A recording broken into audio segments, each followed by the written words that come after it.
사도신경으로 신앙 고백하시겠습니다. 나는 전능하신 아버지 하나님 천지의 창조주를 믿습니다. 나는 그의 유일하신 아들 우리 주 예수 그리스도를 믿습니다.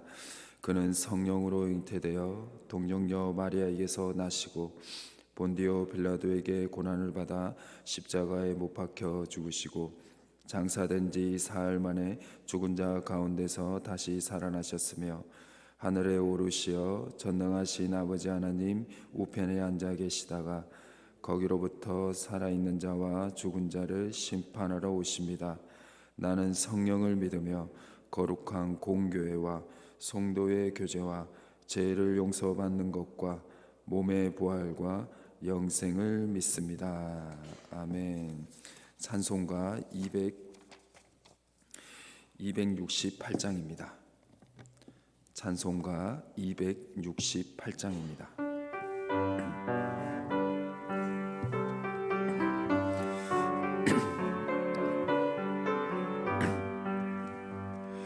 죄에서 자유를 얻게 함은 보혈의 능력 주의 보혈 시험을 이기고 승리하니 참 놀라운 능력이로다.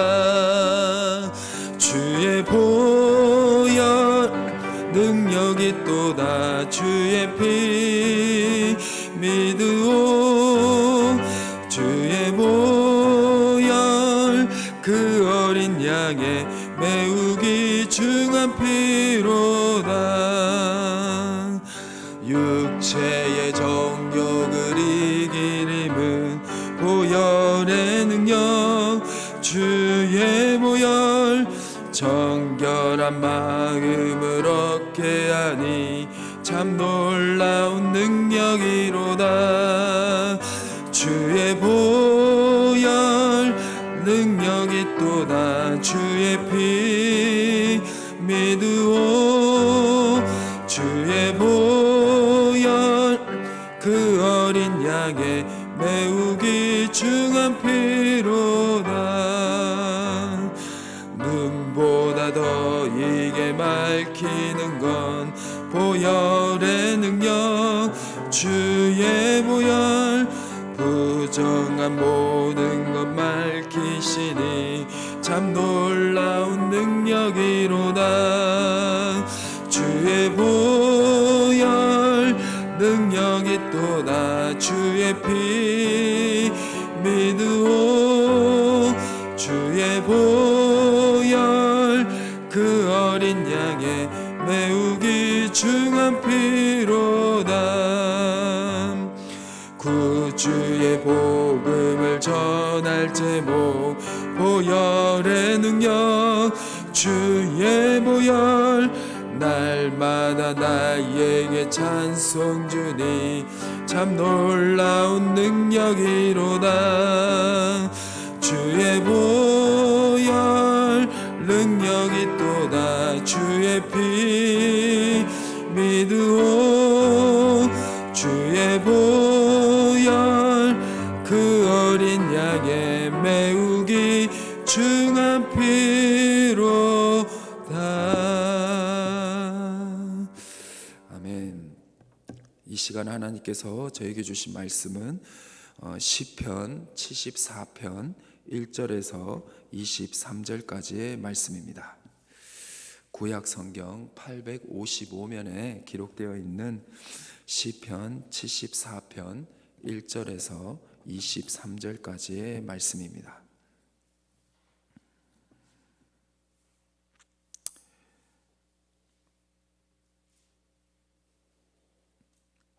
시편 74편 1절에서 23절을 우리 교독하도록 하겠습니다. 제가 먼저 읽겠습니다. 하나님이여 주께서 어찌하여 우리를 영원히 버리시나이까? 어찌하여 주께서 기르시는 양을 향하여 진노의 연기를 뿜으시나이까? 옛적부터 얻으시고 속량하사 주의 기업의 지파로 삼으신 주의 회중을 기억하시며 주께서 계시던 시온산도 생각하소서. 영구히 파멸된 곳을 향하여 주의 발을 옮겨 놓으소서.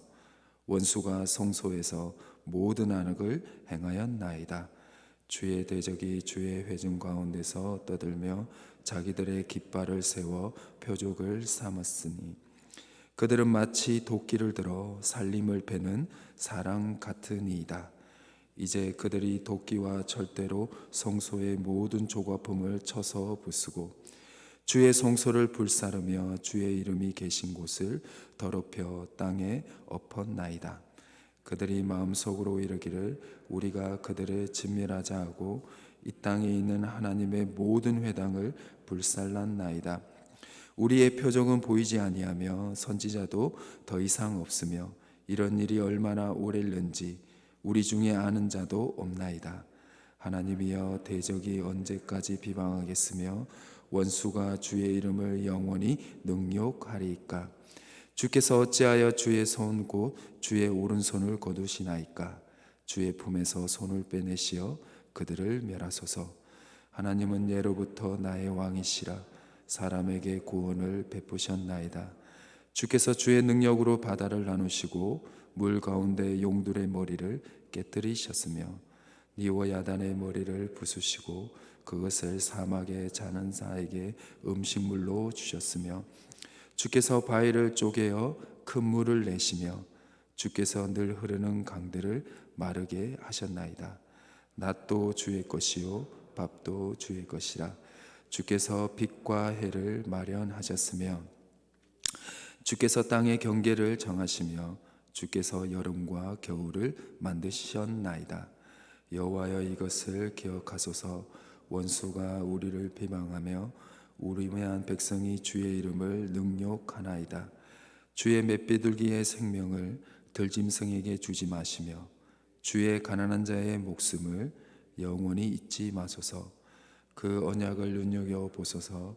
무릇 땅의 어두운 곳에 포악한 자의 처소가 가득하나이다. 학대받는 자가 부끄러이 돌아가게 하지 마시고 가난한 자와 궁핍한 자가 주의 이름을 찬송하게 하소서. 하나님이여 일어나 주의 원통함을 푸시며 우매한 자가 종일 주를 비방하는 것을 기억하소서. 우리 다 같이 읽겠습니다. 주의 대적들의 소리를 잊지 마소서. 일어나 주께 한가하는 자의 떠드는 소리가 항상 주께 상달되나이다. 아멘. 주님의 선하심과 인자하심이 여기에서 우리 거룩한 성전에서 예배를 드리는 모든 분들과 영상으로 예배드리는 모든 분들에게 영원히 함께 하시기를 주님의 이름으로 축원합니다. 세계 역사책에서도 등장을 하는 신바벨론의 느부갓네살 왕은요, 기원전 587년에 예루살렘을 침공을 하고 함락을 시켰습니다. 그리고 예루살렘에 있던 거룩한 하나님의 성전까지도 완전하게 파괴를 시켜버렸습니다. 이러한 역사적 상황에서 시편의 기자는 왜 하나님의 성전을 파괴하는 저 원수를 왜 하나님이 가만두시느냐라는 기도로 시작을 하는 것이 오늘 읽은 시편 74편의 말씀입니다. 시편 74편 1절에서 3절을 요약을 하면 이렇습니다. 하나님 왜 우리를 버리시고 저 원수들이 성전을 파괴하는 것을 침묵하십니까? 라는 외치는 내용입니다. 그래서 제가 한번 1절을 읽어드리겠습니다. 하나님이여 주께서 어찌하여 우리를 영원히 버리시나이까? 어찌하여 주께서 기르시는 양을 향하여 진노의 연기를 뿜으시나이까? 아멘. 하나님 왜 안 도와주시냐는 거예요. 성전이 파괴되고 있는데 4절에서 8절을 요약을 하면 이렇습니다. 저 원수 바벨론이 도끼로 산의 나무를 하나도 남김없이 벌목하는 나무꾼들같이 하나님의 성전을 완전히 산상종학 내고 있다. 하나님 그냥 왜 보고 계시냐라고 애원하면서 하나님 제발 도와달라고 기도하고 있는 내용들입니다. 우리는 오늘 말씀을 보면서 하나님이 왜 이렇게 침묵하시는지, 왜 이러한 반응을 하시는지 의문을 가질 수가 가질 수밖에 없습니다. 왜 하나님께서는 하나님의 임재의 장소인 하나님의 성전을 이방인들이 파괴하고 있을 때 침묵하고 계시며 하나님과 언약을 맺은 백성들이 원수의 손에서 고통받는 것을 가만히 내버려 두고 계셨을까요? 바벨론 군대를 통해서 예루살렘과 하나님의 성전이 파괴된 것은 하나님께서 예언자들에게 말씀하신 심판의 말씀의 결과였습니다. 기원전 722년 이후로부터 예언자로 활동했던 미가 선지자가 있습니다. 미가 선지자가 있는데요, 이 미가 선지자가 최초로 하나님의 백성들에게 너희가 하나님의 뜻대로 살지 않으면, 계속해서 회개하지 않고 악을 행하면서 살고 있다면 무엇까지 무너지게 될 거다, 하나님의 성전까지도 무사하지 못할 것이라고 예언을 하였습니다. 그게 722년이었거든요.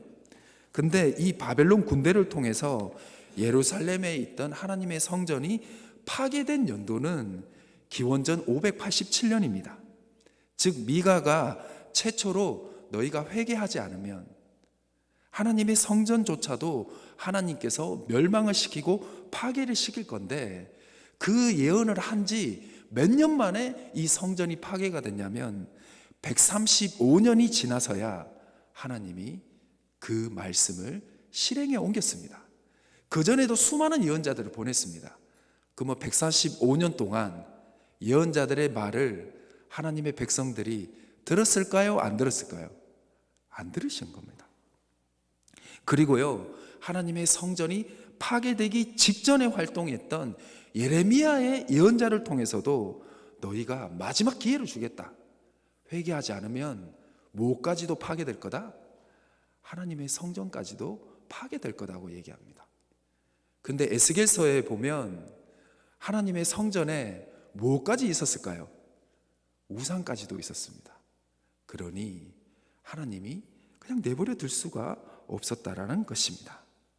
유다의 왕실과 제사장, 지도자들은 그 예언자들의 말을 듣지 않고 마지막 예레미야의 메시지까지도 듣지 않고 예레미야의 말을 듣는 것이 아니라 오히려 예레미야를 웅덩이 속에, 감옥에 가두어 버렸다라는 것입니다. 우리는 기억해야 됩니다. 100년 넘던 동안 하나님이 길이 참으시고 자기 백성들이 돌아오기를 기다리셨다라는 것입니다.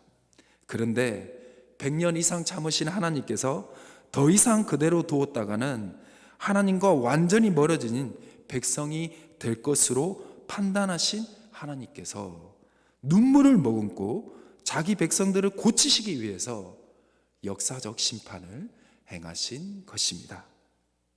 이 역사적인 참혹한 심판을 경험하고 있던 시편 74편의 저자가 1절부터 11절까지 뭐라고 기도하고 있었을까요?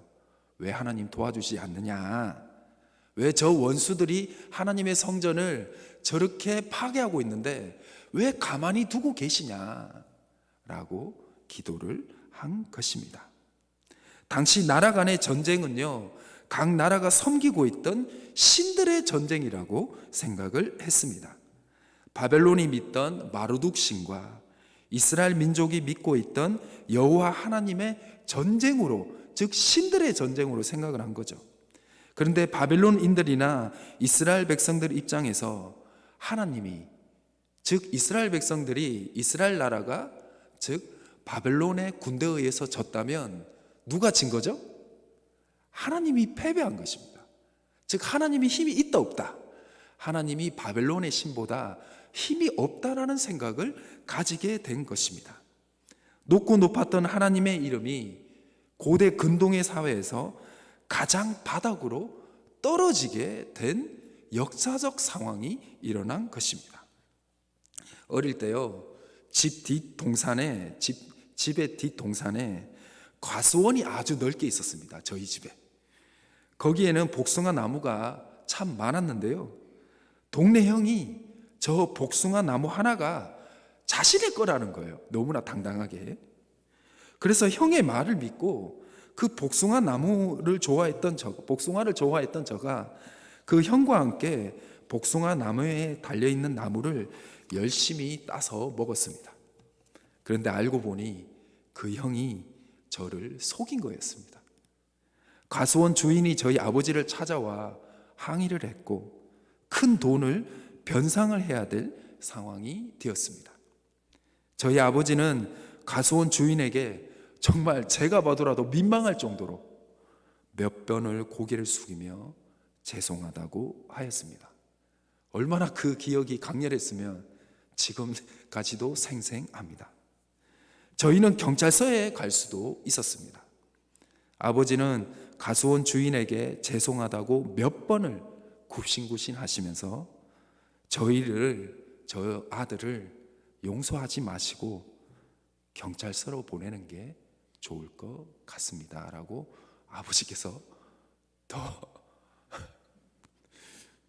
아버지께서 아들이 잘못에 대한 합당을 벌을 받아야 된다고 강력하게 이야기하시면서 과수원 주인분께 말씀을 드렸고 그 말씀을 들은 과수원 주인분은 오히려 측은히 여기시면서 저를 용서해 주셨습니다. 아버지께서는 그날 아들을 위해 그 과수원 주인 앞에 자신을 낮추셨고 또한 아들이 다시는 똑같은 잘못을 하지 않도록 위해 합당한 처벌을 받게 해달라고 오히려 과수원 주인에게 요구를 한 것입니다. 하나님께서 자기 백성들이 하나님의 예배를 멸시를 하고 하나님의 말씀대로 살지 않는 악한 삶을 계속 살고 있는데 계속 그들의 위기에 대해서 그들의 잘못된 행실을 눈감아 주신다면 분명히 하나님의 이름은 고대 근동에서 계속 높아졌을 것이며 떨어질 일도 없었을 것입니다. 그러나 문제는 거룩하지 못한 하나님의 백성들은 영원히 변하지 않을 것입니다. 하나님께서 바벨론의 신 마르둑에게 졌다는 소리까지 들으면서 스스로 자신의 이름을 떨어뜨린 것은 잘못을 행하고 있던 하나님의 백성들을 고치고 다시 회복시키기 위함이었습니다. 저의 어릴 때 몰라서 할 수 있었던 실수를 다시 하지 않도록 하기 위해서 저희 아버지께서 그 과수원 주인 앞에서 낮추시고 저가 합당한 처벌을 받도록 요구하신 것처럼 하나님께서는 자기 백성들의 잘못을 회개하고 고치시고 다시 하나님의 백성답게 살도록 하기 위해서 바벨론 신 충분히 이길 수 있었습니다. 바벨론 군대 하나님의 입김만으로도 다 무찌를 수 있었습니다. 그렇지만 하나님은 스스로 능력 없는 자가 선택을 하신 것입니다. 시편 72편의 저자가 아무리 하나님 도와주세요, 하나님 도와주세요, 하나님의 성전이 원수들에게 저렇게 짓밟히고 있는 것을 보고 계실 것입니까? 기도를 해도 하나님은 자기 백성들이 합당한 벌을 받을 때까지 침묵을 하셨던 것입니다. 혹 그것이 하나님이 왜 나의 기도를 들어주지 않으시지? 왜 하나님이 도와주지 않지 하며 하나님이 능력 없는 분이신가 우리가 고백할지라도 하나님께서 자신의 이름이 세상에 높아지는 것보다 하나님의 이름이 낮아지고 땅에 떨어진다고 할지라도 죄인된 우리가 다시 회개하고 구원받기를 더 원하시는 것이 하나님의 진짜 마음이라는 것입니다. 이것이 이 사순절에 예수 그리스도께서 하늘 보좌를 버리시고 이 땅에 오셔서 죄인된 우리를 위해 대신 죽으신 그 고난의 십자가를 통해서 우리가 발견할 수 있는 하나님의 사랑이며 진짜 부모된 마음, 즉 아버지 하나님의 모습이라는 것입니다. 혹 하나님의 요즘 부재를 경험하고 계십니까? 하나님의 도우심을 구하여도 침묵하고 계시는 하나님을 만나고 계십니까? 그렇다면 기도의 방향성을 점검하시고 하나님께 긍휼을 구하시길 바랍니다. 하나님이 주시는 사랑과 은혜를 그리고 용서를 구하시길 바랍니다. 그것이 마주한 현재 어려움을 당장 해결하는 것보다 여러분들에게 더 큰 영적 기쁨과 삶의 만족을 주실 줄 믿습니다. 그렇다고 해서 하나님의 침묵을 경험하는 분들이 있다면 하나님을 향한 기대를 저버리지는 마시길 바랍니다. 하나님이 침묵하신다고 해서 능력이 없거나 우리를 외면하는 분은 아니시기 때문입니다. 시편 저자도 이거를 너무나 잘 알고 있었습니다. 하나님의 위대하시고 위대한 창조주이시며 하나님이 나를 도와주시지 않는다고 해서 능력 없는 분이 아니라는 것을 시편의 저자는 너무나 잘 알고 있었습니다.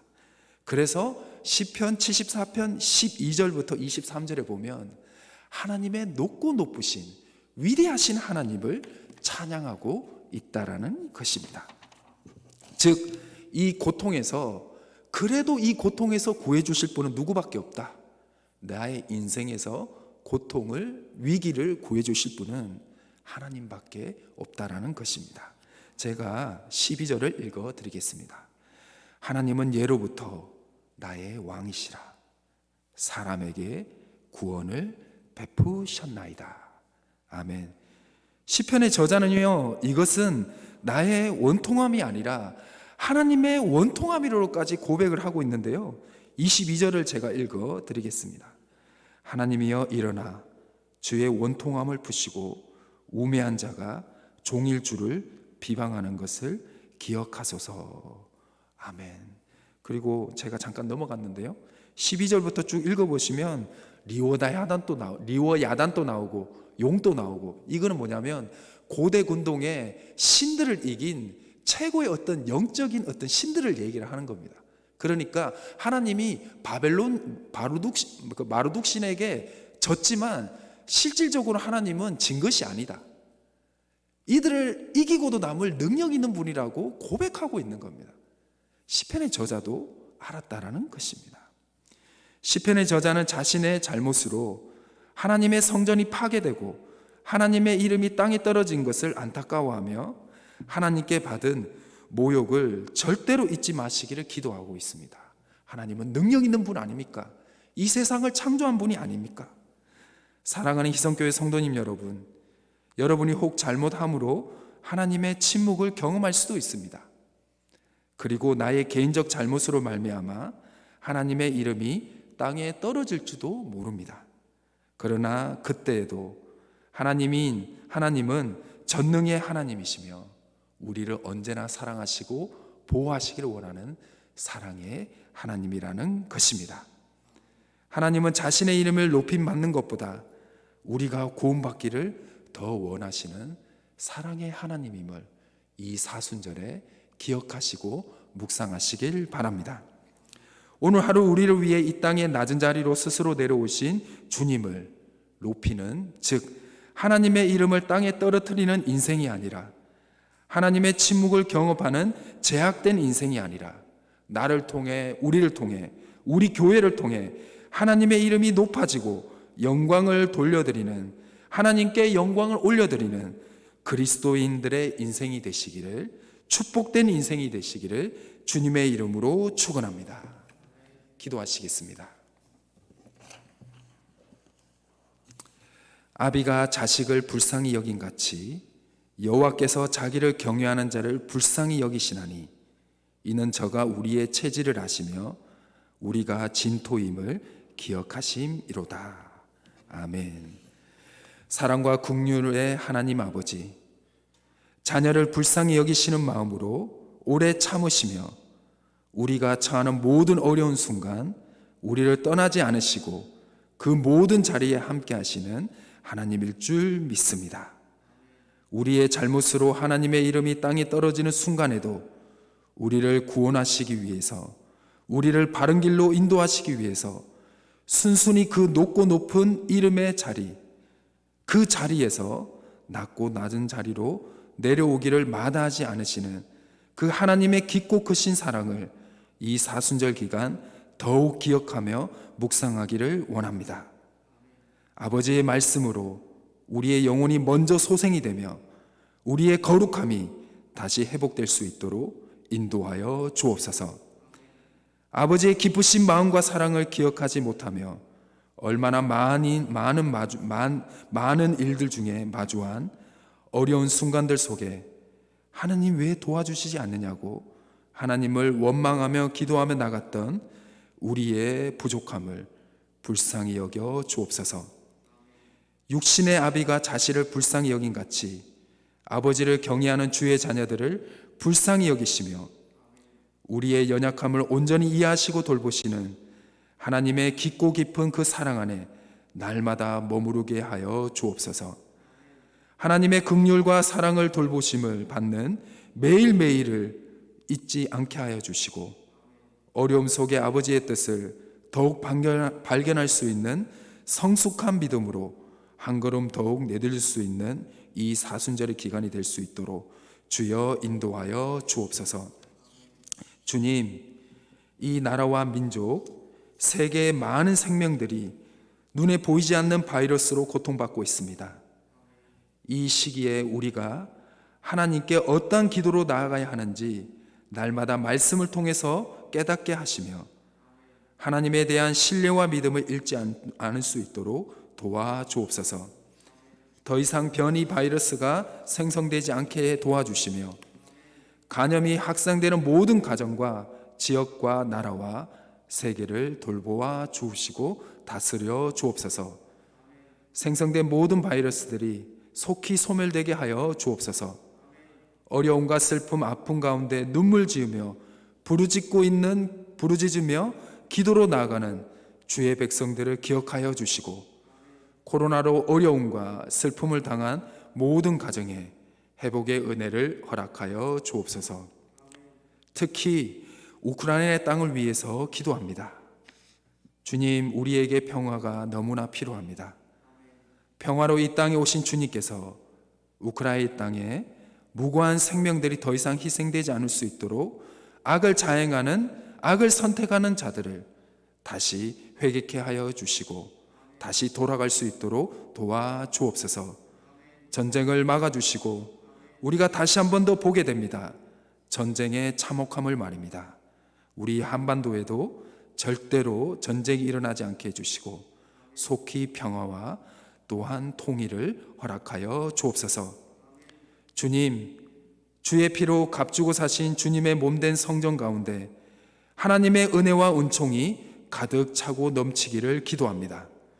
모든 슬픔과 아픔의 시간들을 회복시키시며 주의 보혈 아래 회복을 더욱더 경험하는 우리 희성교회가 되게 하여 주옵소서. 예배의 회복을 허락하여 주옵소서. 영혼의 회복을 허락하여 주옵소서. 만남의 회복을 허락하여 주옵소서. 주여 회복시켜 주시옵소서. 주님이 회복하여 주신 그 은혜와 사랑으로 세상으로 나아가 우리 희성교회가 시대적 사명을 감당하며 참된 교회로서의 역할을 감당하기에 부족함이 없을 수 있도록 주여 도와주시옵소서. 특별히 이 시간 아픔과 슬픔, 어려움에 처한 가정들을 기억하시고 돌보아 주시기를 기도합니다. 몸과 마음의 아픔 가운데 아버지의 치유하심을 경험하게 하시고 주의 보혈로 낫게 하여 주옵소서. 간절한 부르짖음에 응답하시고 새 힘을 허락하여 주옵소서. 주님께서 먼저 찾아가 주시고 만져주시고 회복시켜 주옵소서. 이 시간 다 고하지 못한 우리의 마음의 기도 또한 기억하여 주실 것을 믿으며 우리 주 예수 그리스도의 이름으로 간절히 기도드립니다. 아멘. 각자 개인 기도하는 시간을 가지겠습니다.